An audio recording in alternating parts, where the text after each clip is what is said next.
இயேசுவை நேசிப்பவர்கள் பைபிளை வாசிப்பார்கள். இந்த சேனலை பின்பற்றினால் ஓராண்டில் வேதாகமத்தை வாசித்து முடித்து விடலாம். ஃபாலோ பண்ணுங்க, சப்ஸ்கிரைப் பண்ணுங்க. ஏசாயா 11ஆம் அதிகாரம். ஈசா என்னும் அடிமரத்திலிருந்து ஒரு துளிர் தோன்றி அவன் வேர்களிலிருந்து ஒரு கிளை எழும்பிச் செழிக்கும். ஞானத்தையும் உணர்வையும் அருளும் ஆவியும், ஆலோசனையையும் பெலனையும் அருளும் ஆவியும், அறிவையும் கர்த்தருக்கு பயப்படுகிற பயத்தையும் அருளும் ஆவியுமாகிய கர்த்தருடைய ஆவியானவர் அவர் மேல் தங்கியிருப்பார். கர்த்தருக்கு பயப்படுதல் அவருக்கு உகந்த வாசனையாயிருக்கும். அவர் தமது கண் கண்டபடி நியாயம் தீர்க்காமலும் தமது காது கேட்டபடி தீர்ப்பு செய்யாமலும் நீதியின்படி ஏழைகளை நியாயம் விசாரித்து யதார்த்தத்தின்படி பூமியிலுள்ள சிறுமையானவர்களுக்கு தீர்ப்பு செய்து பூமியை தமது வாக்கின் கோலால் அடித்து தமது வாயின் சுவாசத்தால் துன்மார்க்கரை சங்கரிப்பார். நீதி அவருக்கு அரைக்கட்டும், சத்தியம் அவருக்கு இடைக்கச்சையுமாயிருக்கும். அப்பொழுது ஓநாய் ஆட்டுக்குட்டியோட தங்கும், புலி வெள்ளாட்டுக்குட்டியோட படுத்துக் கொள்ளும். கன்றுக்குட்டியும் பால சிங்கமும் காளையும் ஒருமித்திருக்கும். ஒரு சிறு பையன் அவைகளை நடத்துவான். பசுவும் கரடியும் கூடி மேயும். அவைகளின் குட்டிகள் ஒருமித்து படுத்துக் கொள்ளும். சிங்கம் மாட்டைப் போல் வைக்கோல் தின்னும்.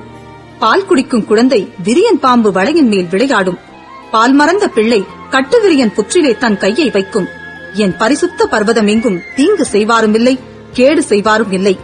சமுத்திரம் ஜலத்தினால் நிறைந்திருக்கிறது போல் பூமி கர்த்தரை அறிகிற அறிவினால் நிறைந்திருக்கும். அக்காலத்திலே ஜனங்களுக்கு கொடியாக நிற்கும் ஈசாயின் வேருக்காக ஜாதிகள் விசாரித்து கேட்பார்கள். அவருடைய தாவரஸ்தலம் மகிமையாயிருக்கும்.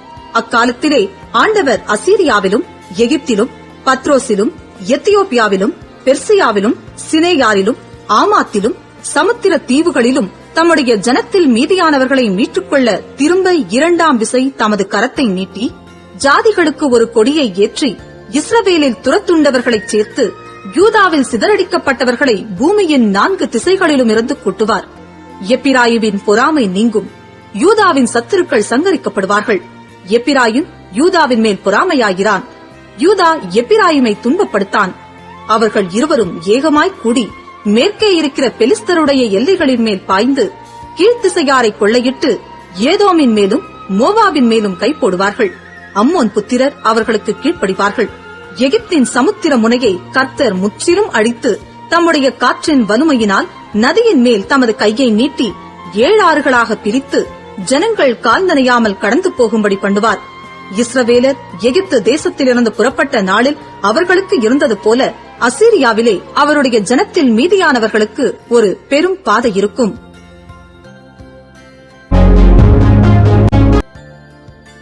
ஏசாயா 12ஆம் அதிகாரம். அக்காலத்திலே நீ சொல்வது, கர்த்தாவே, நான் உம்மை துதிப்பேன். நீர் என்மேல் கோபமாயிருந்தீர், ஆனாலும் உம்முடைய கோபம் நீங்கிற்று. நீர் என்னை தேற்றுகிறீர். இதோ தேவனே என் ரட்சிப்பு.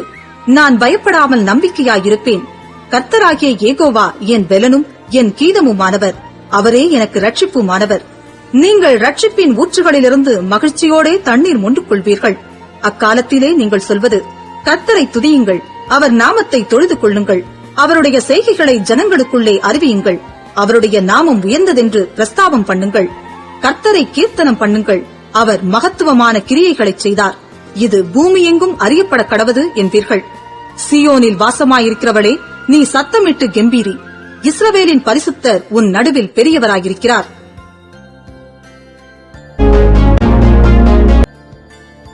ஏசாயா 13ஆம் அதிகாரம். ஆமோத்சின் குமாரனாகிய ஏசாயா பாபிலோன் மேல் வரக்கண்ட பாரம். உயர்ந்த பர்வதத்தின் மேல் கொடியேற்றுங்கள். உரத்த சத்தமிட்டு ஜனங்களை வரவழையுங்கள். அவர்கள் பிரபுக்களின் வாசல்களுக்குள் பிரவேசிப்பதற்கு சைகை காட்டுங்கள். நான் பரிசுத்தமாக்கினவர்களுக்கு கட்டளை கொடுத்தேன். என் கோபத்தை நிறைவேற்ற என் பராக்கிரமசாலிகளை அழைத்தும் இருக்கிறேன். அவர்கள் என் மகத்துவத்தினாலே களி கூறுகிறவர்கள் என்கிறார். திரளான ஜனங்களின் சத்தத்துக்கொத்த வெகு கூட்டத்தின் இரைச்சலும் கூட்டப்பட்ட ஜாதிகளுடைய ராஜ்யங்களின் அமளியான இரைச்சலும் மலைகளில் கேட்கப்படுகிறது.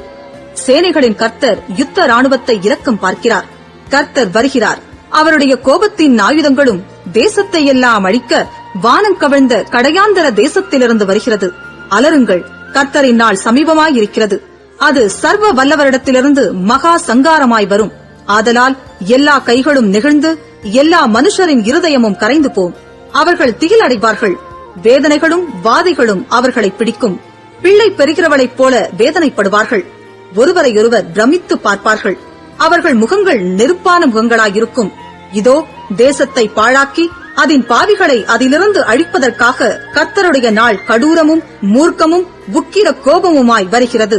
வானத்தின் நட்சத்திரங்களும் ராசிகளும் ஒளி கொடாதிருக்கும். சூரியன் உதிக்கையில் இருண்டு போம். சந்திரன் ஒளி கொடாதிருக்கும். பாவத்தின் நிமித்தம் உலகத்தையும் அக்கிரமத்தின் நிமித்தம் துன்மார்க்கரையும் நான் தண்டித்து அகங்காரரின் பெருமையை ஒழிய பண்ணி கொடியரின் இடும்பை தாழ்த்துவேன். புருஷனை பசும் பொன்னிலும் மனுஷனை ஓப்பீரின் தங்கத்திலும் அபூர்வமாக்குவேன். இது நிமித்தம் சேனைகளின் கர்த்தருடைய உக்கிரத்தினால் அவருடைய கடும் கோபத்தின் நாளிலே பூமி தன் இடத்தை விட்டு நீங்கும்படி வானத்தை அதிர பண்ணுவேன். துரத்தப்பட்ட வெளிமானைப் போலும் யாரும் சேர்க்காத ஆட்டை போலும் இருப்பார்கள். அவரவர் தங்கள் ஜனத்தண்டைக்கு போக முகத்தை திருப்பி அவரவர் தங்கள் தேசத்துக்கு ஓடிப்போவார்கள். அகப்பட்டவன் எவனும் குத்துண்டு அவர்களைச் சேர்ந்திருந்தவன் எவனும் பட்டயத்தால் விடுவான். அவர்கள் குழந்தைகள் அவர்கள் கண்களுக்கு முன்பாக மோதியடிக்கப்படும். அவர்கள் வீடுகள் கொள்ளையிடப்படும். அவர்கள் மனைவிகள் அவமானப்படுவார்கள். இதோ நான் அவர்களுக்கு விரோதமாய் மேதியரை எழுப்புவேன். அவர்கள் வெள்ளியை மதியாமலும் பொன்னின் மேல் பிரியப்படாமலும் வில்லுகளால் இளைஞரை சிதைத்து விடுவார்கள். கர்ப்பக்கனியின் மேல் அவர்கள் இறங்குவதில்லை. அவர்கள் கண் பிள்ளைகளை தப்ப விடுவதும் இல்லை. ராஜ்யங்களுக்குள் அலங்காரமும் கல்தேயருடைய பிரதான மகிமையுமாகிய பாபிலோனானது தேவனால் சோதோமும் கொமோராவும் கவிழ்க்கப்பட்டது போல கவிழ்க்கப்படும். இனி ஒருபோதும் அதில் ஒருவரும் குடியேறுவதும் இல்லை. தலைமுறை தோறும் அதில் ஒருவரும் தங்கி தரிப்பதும் இல்லை. அங்கே அரபியன் கூடாரம் போடுவதும் இல்லை. அங்கே மேய்ப்பர் மந்தையை மறிப்பதும் இல்லை. காட்டு மிருகங்கள் அங்கே படுத்துக் கொள்ளும். ஊளையிடும் பிராணிகள் அவர்கள் வீடுகளை நிரப்பும். கோட்டான்கள் அங்கே குடிக்கொள்ளும். காட்டாடு அங்கே துள்ளும்.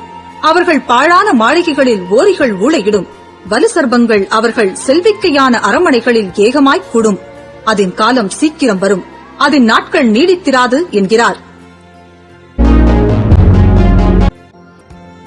ஏசாயா 14 அதிகாரம். கர்த்தர் யாக்கோபுக்கு இறங்கி பின்னும் இஸ்ரவேலரை தெரிந்து கொண்டு அவர்களை அவர்கள் தேசத்திலே தாபரிக்க பண்ணுவார். அந்நியரும் அவர்களோடு சேர்க்கையாகி யாக்கோபின் வம்சத்தோடே கூடிக்கொள்வார்கள். ஜனங்கள் அவர்களை அழைத்துக் கொண்டு போய் அவர்கள் ஸ்தானத்தில் விடுவார்கள்.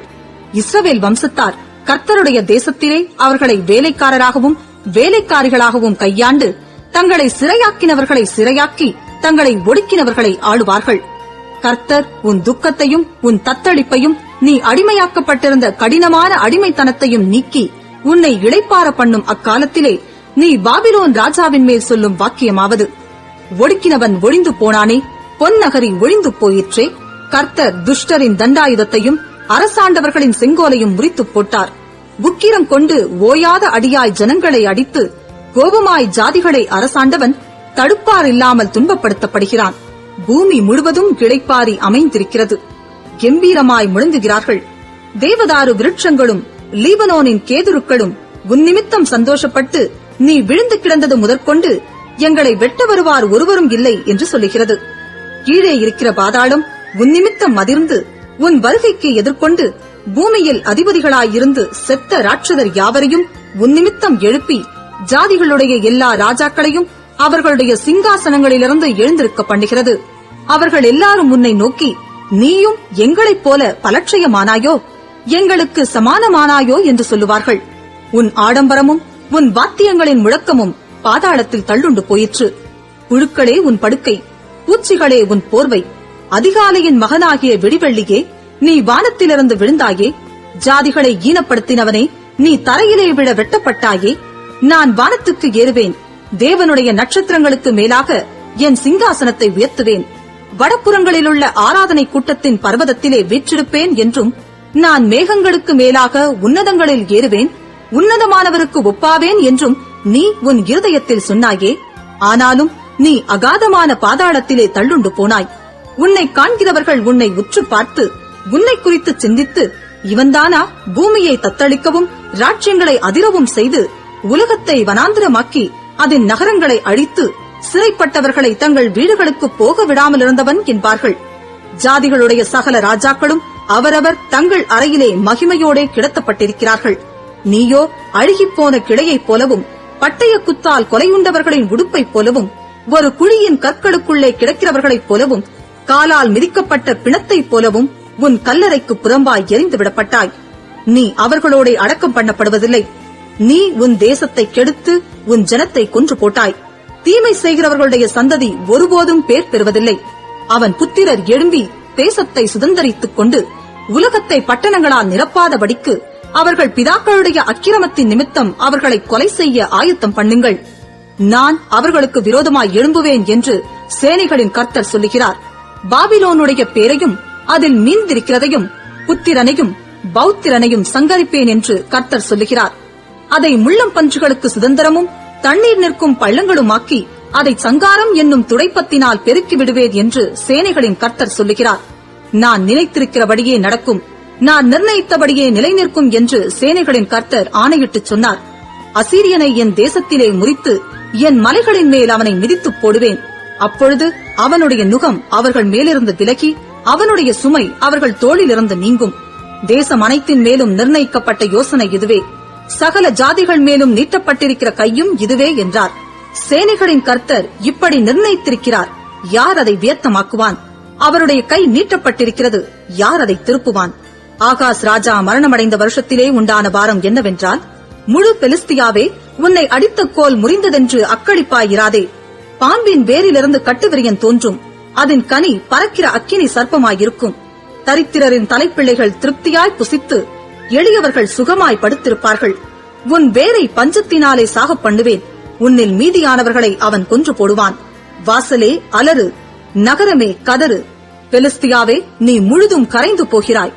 ஏனென்றால் வடக்கே இருந்து புகைக்காடாய் வருகிறான், அவன் கூட்டங்களில் தனித்தவனில்லை. இப்போதும் இந்த ஜாதியின் ஸ்தானாபதிகளுக்கு என்ன மாறுத்தரவு சொல்லப்படும்? கர்த்தர் சீயோனை அஸ்திபாரப்படுத்தினார், அவருடைய ஜனத்தில் சிறுமையானவர்கள் அதிலே திடன் கொண்டு தங்குவார்கள் என்பதே